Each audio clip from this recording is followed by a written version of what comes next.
დღეს უნდა გაგაცნოთ კიდევ ერთ-ერთი დანდალველი, ღირსეული ადამიანი, ღირსეული ქალბატონი, მინერი ავალიანი, ღვაწმოსილი პედაგოგი, რა ვიცი, ყველაფერი ითქება ამ ქალბატონზე დადებითი. დღეს მას ვესტუმრებით მის ოჯახში. კოჩა!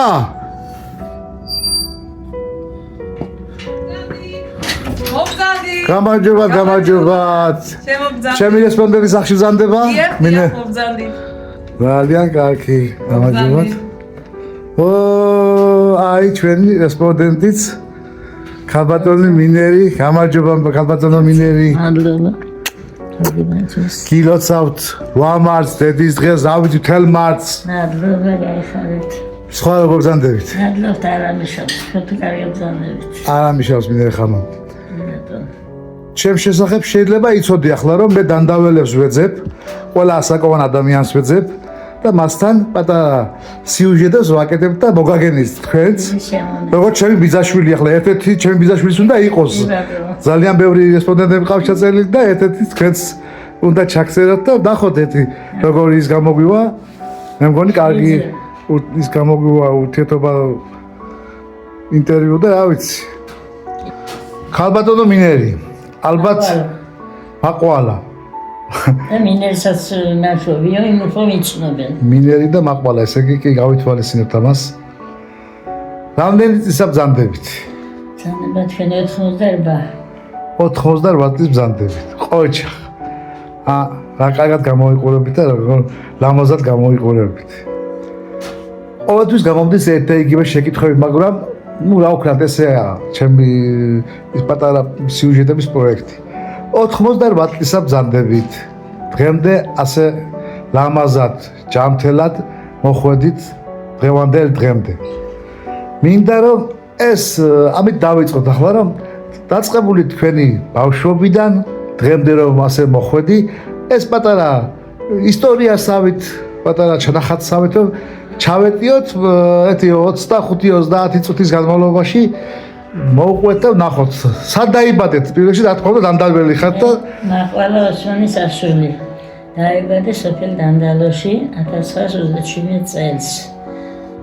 დიდი გვარის წარმომადგენელი ვარ, ავალიანების წრის და უსუფეგის ბადიში ვარ, შვილიშვილი ვარ. და ცხოვრობდით იქ თითქმის 40 წლამდე ვიყავით სოფელში და შემდეგ გადმოვედით საცხოვრებლად აქ. მუშაობდი სკოლაში, მასწავლედი მომავალთაობას და იქ მერე ქედაში ვისწავლე მერვე კლასის შემდეგ 4 წელი ქედის სახელმწიფო პედაგოგიურ სასწავლებელში. ამზადებდა დაწყებითი სკოლის მასწავლებელს.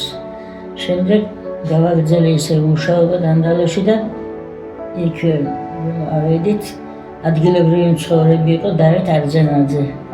გავიცანით ერთმანეთი, მუშაობდა ისტორიის მასწავლებლად და სასწავლო ნაწილის გამგეთ და მშობლების თანხმობით შევქმნით ოჯახი. მის შემდეგ პირველი შვილი თემური შევიძინა უშანგი არძენაძე, ორივე ერთ სკოლაში მუშაობდით და ერთიან საქმეს ასრულებდით. შემდეგ მეორე შვილი შეგვეძინა გოგო, მაგრამ ის გვაკლია ის გოგო, 10 თვისა იყო და შემდეგ ცხოვრობდით ერთად, უფროსების ერთად ოჯახში. იმის შემდეგ 1961 წელს შეგვეძინა მერაბი ბიძი ხელახლა და მე მისურვე რომ გამეგრძელებია სწავლა უმაღლეს სასწავლებელში. 1961 წელს ჩავირიცხე ქალაქ ბათუმის პედაგოგიურ შოთა რუსთაველის სახელობის პედაგოგიურ ინსტიტუტში. დავამთავრე 66 წელს, 1966 წელში და დანდალოში ვიმუშავე 19 წელი. მშობლების ერთად ვიყავით, ჩემ მეუღლეს ჰყავდა ძმები და მისთან ინსტიტუტი დაამთავრა. მისმა ძმამ თბილისში ილიარძენამდე თბილისში დაამთავრა და მე კონკავშირის საეკონომიკოს დირექტორად მუშაობდა ქედაში. ის ახორციელდა. შემდეგ აქეთ გადმოვედით საცხოვრებლად 1970 წელს შევიძინეთ განთიადში ხელმოწერის რაიონის სოფელ განთიადში საცხოვრებელი ადგილი, მაგრამ სამსახურის უქონლობის გამო 1-5 წელი კიდევ დანდალოში ვიმუშავეთ. იმის მერე ჩემი მეუღლე გადმოვიდა წინსვლის საშუალო სკოლაში, კვლავ მისი სპეციალობით, იმის შემდეგ გადმოვიდა ზედაგანთიადში და გამოვინახა ერთ სამსახური. ამასობაში ყავდა ბადრი და შეგვეძინა მერე გოჩა. საცხოვრებლად გადმოვედით აქ. მუშაობდით ერთად და ზედაგანთიადში მუშაობა დავიწყე 4 წელი რომ ვიმუშავე, შემდეგ გადმოვედი განთიადის საშუალო სკოლაში საჯარო. და მუშაობდი 32 წელი განთიადში. კარგი პედკოლექტივი ყავდა, კარგი დირექტორი დევნანანია და ერთიეთ-პატივისცემა ჰქონდა ძალიან ჩვენ სკოლის კოლექტივთან, პედკოლექტივთან და ოჯახშიც სიმშვიდე ჰქონდა. შემდეგ მერავი და ბადრი სწავლობდნენ მახინჯაურის საშუალო სკოლაში, მერავი დაამთავრა თემური ფილოლოგიურ ფაკულტეტზე სწავლობდა ბათუმში. მერავი სოხუმში დაამთავრა მთავარი ინჟინერ-ტექნოლოგიობა და მუშაობდა მერე ჯარიმული ეწლიანი სამხედროობდა ალიბეგის ოჯახში. მას ჩემ ბაბუას ყავდა კვაშტიდან ჯაყელი ფადიმე ხანუმი ცოლად. იქიდან მამაჩემი და ბიძაჩემი ხასანი შეეძინა და იზრდებოდნენ, მაგრამ ბებიაჩემი ავად გახდა და მშობლებმა წამოიყვანეს კვაშტაში.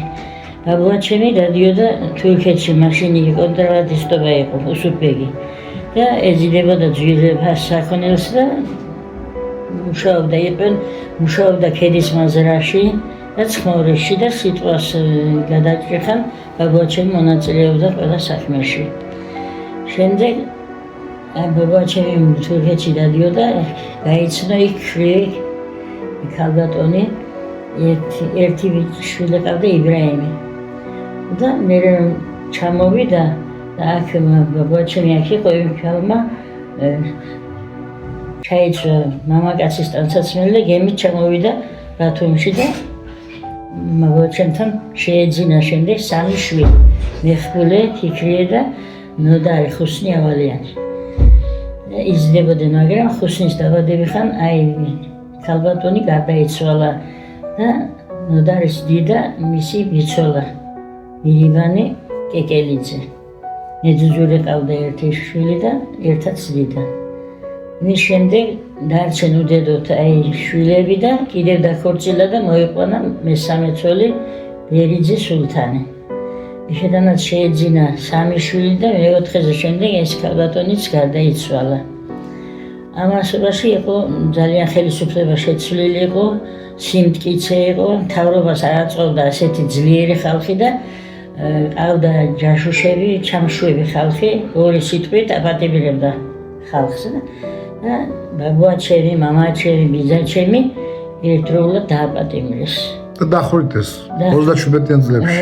ბაბუაჩემი დახვრიტეს, მე რომ გაგროვებდი საკუთებს, მითხრეს და მამაჩემისა გადაგზავნილია ციმბირში, ასე ითქვა და ამის ეგზაკვალი აღარ ვიცოდით და მამაჩემი სამუშაოდან მოვიდა და მიყავდნენ, სახლშიც აღარ შეუშვილეს და დედაჩემს ასე უთხრა, რომ შენ შვილებს მიხედევ. დედაჩემი მისი ძმების მეშვეობით ცხოვრება შობოდა, იმიტომ ხის სახლი გააკეთა მამაჩემი, ერთი ოთახი მოაწყო და ამასობაში დააპატიმრეს. დედაჩემი იყო ვაჟკაცური ქალი, მოხერხებული, 4 კილომეტრში ნორმა ჰქონდა თამბაქოსი და ამუშავებდა და მაგარი რეჟიმი იყო მაშინ. გადასახადები იყო ბევრი და რეჟიმი მაგარი იყო. მაგრამ მაინც ჩვენ 3 შვილი გაგზავნა. ჩემი და დაპატიმრების მერე 4 თვის მერე დაიბადა დედაჩემს. ყიმეთი მე და მერიემი ვიყავით. მერე ყიმეთი გაათხოვეს, 9 შვილი გაზარდა, მერიემი ადგილზე დარჩა და ცხოვრობდნენ ისევ იმ სახლში.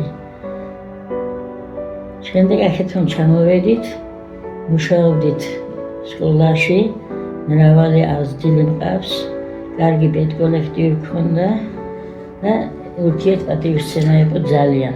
ამის შემდეგ შვილებმა დაამთავრა უმაღლესი სასწავლებელი და დავაოჯახეთ. თემური გუშანგი არძენაძემ შეიძინა ბარდო კახიძე პედაგოგიკალი, ერთად მუშაობდით სკოლაში. მერავი ლიანა შერვაშიძე, ნერავიმ დაამთავრა ქუთაისში, შემდეგ მოიხადა სამხედრო ვალდებულება და უნდა ქორწილდა, შეეძინა შვილები, ბადრის დედასამიჯის მეუღლე ყავს და გოჩა სტოლიძე მაია. ხალბატონო ნაყვალა, ახლა ჩვენ ისტორია კი არის შემოყალიბებული, მაგრამ არა, არაფერში არ არის. აი, რამდენი პედაგოგური მოღვაწეობის რამდენი წელია სწავლით როგორც პედაგოგი? 55 წელი ვიმუშავე უწყვეტი სტაჟით. მათ შორის დანდალოში 19 წელი. 19 წელი იმუშავეთ და აღზარდეთ იქ. ბევრი ძალიან. დღესაც რომ ხდებიან, მეფერებიან ჩემი აღზრდილები. ძალიან კარგი, ამაზე დიდი ბედნიერება არაფერი არის, რომ შენი აღზრდილები რომ ასე მოგეფერებიან. გუშინ 8 მარტი იყო და მე სოციალურ ქსელებით გავიგე თქვენთან გამგეობის წარმომადგენლებიც მოვიდნენ, მოგილოცეს და აღნიშნეს შენი ეს ღვაწლმოსილობა, ამდენი წლის პედაგოგობა და ასეთი კარგი მასწავლებლობა და რა ვიცი, აღმზრდელობა და დანდალოში ახლა თქვათ მამა აღარ ყავდათ. წაიყვანეს დედა ალბათ ამ სამშვილის ობლობაში გზდიდათ. როგორ იყო თქვენი ბავშვობა? არა გვიშევდა, იმიტომ რომ დედაჩემი მარჯვე ქალი იყო, ვაჟკაცური, შეძლებული და მკერავიც იყო, კარგი მკერავი და ყველა რაღაცას მოუტანდა საქმეს და ჩვენ გვეხმარებოდნენ ეგ ხალხი მეზობლობა. და ძნევის დახმარებით კიდევ გაიტანა თავი, თორემ აქეთ მაზლები პატარები დარჩენ ბაბუაჩემიც რომ დააპატიმრეს. ის მერე წავიდა ისე საქმე, რომ გამოძიება სასამართლო ხელახლა დაინიშნა და რეპრესირებული არიან ეს მშობლები. რამდენი წლისა დაოჯახდით, გათხოვდით? 19 წლის. და ისევ დანდალვეთ დავით ბიძიასთან დაამყარეთ ურთიერთობა და იცნობდით ალბათ ერთმანეთს, ხო? ახლა კლასში რომ დავამთავრეთ ისე რა. სკოლაში ერთად სწავლობდით თუ? ერთ სკოლაში, მაგრამ სხვადასხვა სოფელში, ხა მე ახეთ ტაგიძეებში და მე არძანაშვილებში და პირადად არ ვიცნობდი. მე სპეციალისტები რომ დავამთავრეთ, მან უმაღლესი დაამთავრა ამასობაში და იქ გავიცანით ერთმანეთი და მუშაობდით ერთ სკოლაში. შევქმნით ოჯახი მშობლების თანხმობით. გარიგებთ. ქორწილი ხელიამები. შეეძინა შვილები და ყველა ვასწავლეთ, ყველას უმაღლესი განათლება მივაღებინეთ და ყველა დაოჯახებული და თემურის ორი შვილი ყავს, ერთი კაპიტანი დუბაიში ცხოვრობს, მეორე აგე ბიზნესმენია და ნერავის კიდევ ნიჭი და გოგო, ორივე მაღალი ხარისხის დიპლომები აქვთ, ხარისხი დაცული აქვთ, მუშაობენ სათანადო ადგილზე. ჩემი ბადრი 2016 წელს ადრე გახდა ავად, ძმებმა გადააყვნენ ყველანაირად უმკურნალეს სტამბოლში, თბილისში 3 წელი, მაგრამ მოურჩენელი სენი აღმოჩნდა და 2016 წელში დავითი რომ გარდაიცვალა, 2 თვის მერე ბადრი გადაგვიცვალა და მაგრამ დამაგლახა. ჩემი გული დაცხრილა მაგიმა და კი მათ რა ვქნა. მე სკოლაში რომ მუშაობდი, კლასი იკვეცებოდა და მე გამოვედი პენსიაში, თვი ახალგაზრდა მასწავლებელი იყო და 2 კლასი ერთად რაღაცზე მე 55 წელი სტაჟი მქონდა. ოჯახში გამიკეთეს პენსიაზე გასვლასთან კარგი მაგიდა და მაგ პენსიაზე გასვლასთან დაკავშირებით და სკოლაში ცალკე გამიკეთეს კიდე. თქვენი მეუღლეს მასწავლებელი ბრძანდებოდა, ხო? კი, ისტორიკოსი იყო და სასწავლებელი იყო 30 წელი. დანდალოს სკოლაში და მე აქეთ ალბათ, ხო? კი, აქეთ. მუშაობდა და ბოლოს მე ვიცი რომ თქვენ დანდალოში კიდევ გაქვთ თქვენი სახლი, თქვენ შვილის და შვილს აქვთ. კი, ბიზნესმენს. აი, ჰილინი როგორც ასეთი სობადი კოტეჯებია, რომელიც დამსვენებლები ჩამოდიან, თქვენც ალბათ ადიხართ იქ ისვენებთ და ძალიან კარგი პროექტია თქვენ შვილიშვილებს გააცნო დანდალო ცნობადია უკვე მთელ სოფლიოში თავისი იმით და ეს ძალიან კარგია რომ თქვენი შვილიშვილი მიყვება იმ ფუძეს რომელიც ასეთ რომ წამოვედით ბაბუას ფუძეზე რომ ასეთი იმას აკეთებს მამაპაპის ადგილი აქეთ რომ წამოვედით უფროსებით წამოვიყვანეთ არ დავტოვეთ სოფელში და აქ ერთად ცხოვრობდით იყო კულტურული ოჯახი ნუ პრინციპიანი ოჯახი მე არ მახსოვს ამ ხნისვარო ჩვენ ურთიერთობაში დედმამიშვილობაში აქეთ-იქეთ რამე ოდნავ ცუდი სიტყვა გეგონილი ყავს. არა. მარტო მაგით არ ვჩი. ბავშვობა ახლა როგორი ბავშვობა გქონდათ? თამაშობა როგორ გახსენდებათ დღევანდელ ბავშვობას როგორ შეადარებდით მაშინდელ ბავშვობას? მეტი გქონდა. თორსა წამოვიზარდეთ გიაშვილებში დედაჩემს ჰქონდა თამბაქო და იქ დავდიოდით და თამბაქოს იმაში ანემსვაში ვეხმარებოდით დედაჩემს. და დავდიოდით შემდეგ სკოლაში რომ ავიდოდით დილას. ამე მუშაობდით დღისითაც. შრომა გქონდათ ყოველთვის, ესე იგი. თამაშისთვის არ გეცალათ?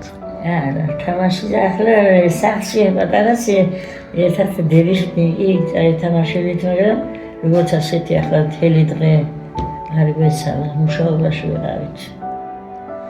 88 წელი განულიეთ. რაიმე ახლა რომ დააბრუნო დრო უკან, რა დაგჭირა გასაკეთებელი, რომელიც გააკეთებდი უფრო ენერგია რომ მოგცეს ადამიანმა და დრო უკან დავაბრუნოთ და ვთქვათ ახალგაზრდა რომ ვიყოთ, რას გააკეთებდი? ისი გაკეთებას კიდევ სკოლაში მივიდოდი. კიდევ სკოლაში მიხვიდოდი. კიდევ ჟურნალს ავიღებდი, რომ ძალიან გული დამწყდა. ჩემ გამოცდილებაზე პენსიაში გამომიშვეს სკოლიდან, ძლებმა მიმაცილეს და ჟურნალი ავიღე, შევედი გიფინ და გამოშვება გამიკეთეს პენსიაზე გაცილების და ბოლოს სიტყვა რომ მომცეს, სრემლები წამომივიდა, რომ ძალიან მიყვარდა მე ჩემი პროფესია დღესაც.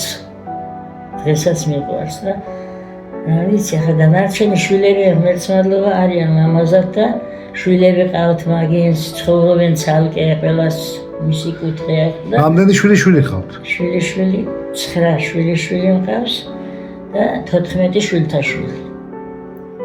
ბედნიერი ქალი ბრძანდებით, ძალიან ბედნიერი ქალი ბრძანდებით. მხოლოდ ერთი ტრაგიკული იმას თუ გამოვრიცხავთ შვილის ტრაგიკულ ამბავს, დანარჩენი არის მე ასე ვფიქრობ, რომ ძალიან ბედნიერი ქალი ბრძანდებით. გული დამწყდა, დედის დღე რომ იყო და ბადრი მიერ მომილოცა. აი დღეები ისე გავიდა დედის დღე, რომ სულ მაგაზე ვფიქრობდი. დედი ორივე შემომეცალა დედმამიშვილები და მარტო მე ვარ დარჩენილი. ხო, ეგეც მასეა. კარგი წრე, კარგი ბიძაშვილები, კარგი ბიძანები და ბიძაშვილები, კარგი ყველა, კარგები მყავს. მე ჩაწერილები მყავს და ალბათ ნახავდით თქვენი ტოლები, თქვენზე უმცროსები, თქვენზე უმცროსები ყველას იცნობ და თითქმის ერთად და ერთ დროს გაზრდილები ხართ და რას ეთყოდი აქედან იმ ყველა სათითაოს, რომელიც ჩემპიონატად დაგინახია დიდი ხანია და ნახე ვთქვათ Facebook-ის და სოციალურ სულები კარგად ყოფნას ვიდობიან ცხოვრებას და ნესტუმერით ვეხვეწები. მარინა მივიდება სულ მოვალთო და ქეთინო და მარინა და ვერ მოვიდე. არა, მე ვამბობ ასაკოვან ადამიანებს, რომელიც მე მყავს ჩაწერილი. აი, ვთქვათ, კი, აი, ჩემი ბიძაშვილის ცოლია სანიე. კარგი ქალი. ვარდო ყველანაირად ვარდოზე ხარაძე მაგის შვილებს ვასწავლით ყველას. პასიფასალებელ და რას მიმართავდი ამ ადამიანებს აქედან? აქედან კარგად ყოფნას, მშვიდობიან ცხოვრებას, ჯანმრთელობას. ოჯახის გამართლება ოჯახში, ყველანაირ კარგ საქმეში. ერთად მუშაობდით, სინობიცოლა, ვენერაბიცოლა მასწავლდნენ. მერე ვლადიმერი და ჩვენ ერთად ვიყავით სულ.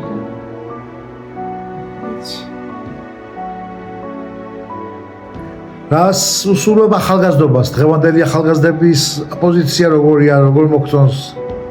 ახალგაზრდობა, ახლანდელი ბავშვები ნიჭიერები იბადება, საერთოდ კარგები არიან, მაგრამ უფრო მეტი მოეთხოვებათ ახლანდელ ახალგაზრდებს და ყოფილიყვენ კარგად თანამედროვე ცხოვრების გამტარებლები და დაეფასებიან მათი მშობლები, მათი ქვეყანა და ეზრუნონ მშვიდობიან ცხოვრებისთვის.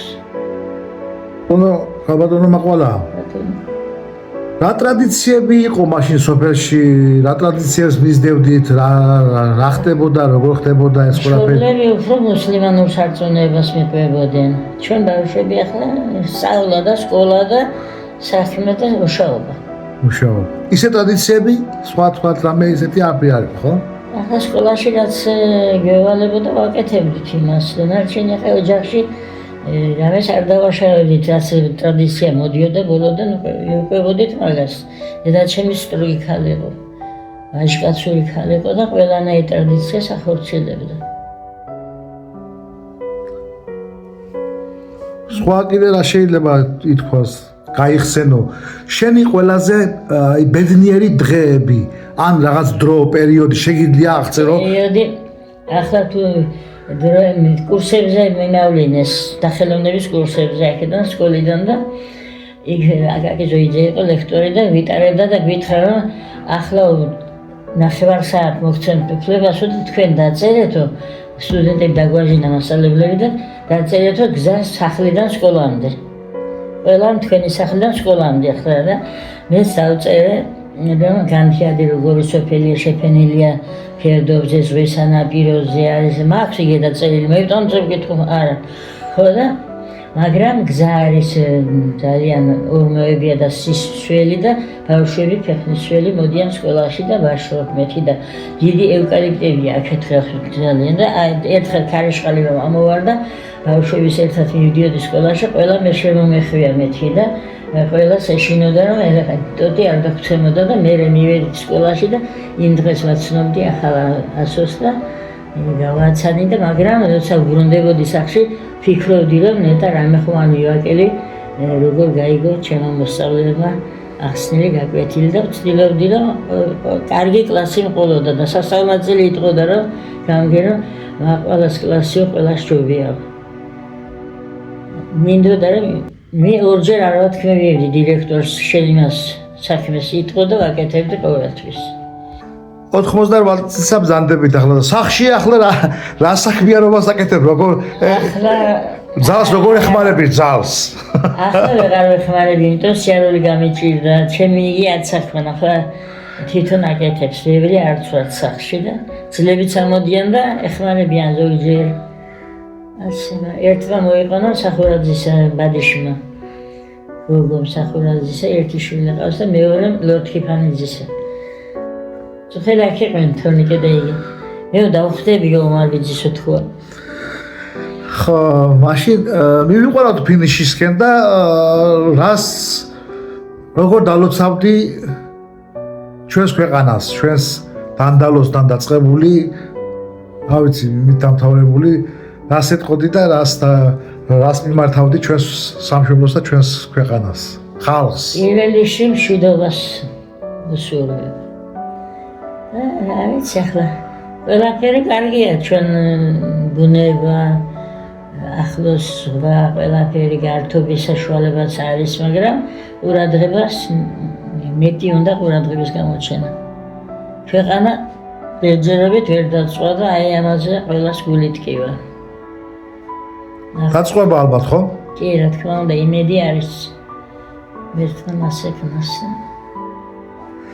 მეც მინდა თქვენ როგორც დღეს გამოვიყურებით ასე მხნედ, ლამაზად, ძალიან ლამაზი ბრძანდებით, ძალიან მშვენიერი ბრძანდებით, ძალიან მხნედ ბრძანდებით.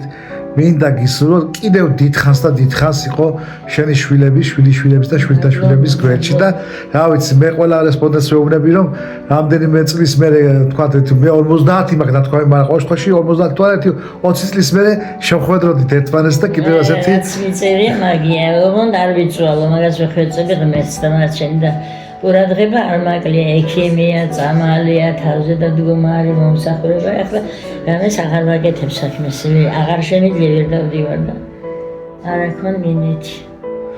კარგით, მაშინ კარგად ბრძანდებოდეთ და იყავით ხნეთ და ძლიერად. ფილიყოს უფრო სიახლოვე და მეტი სითბო და ერთმანეთთან ისლამოსლან თავარ. კარგად ბრძანდებოდეთ. რა აღარ ეთიან საცხოთ ვარა?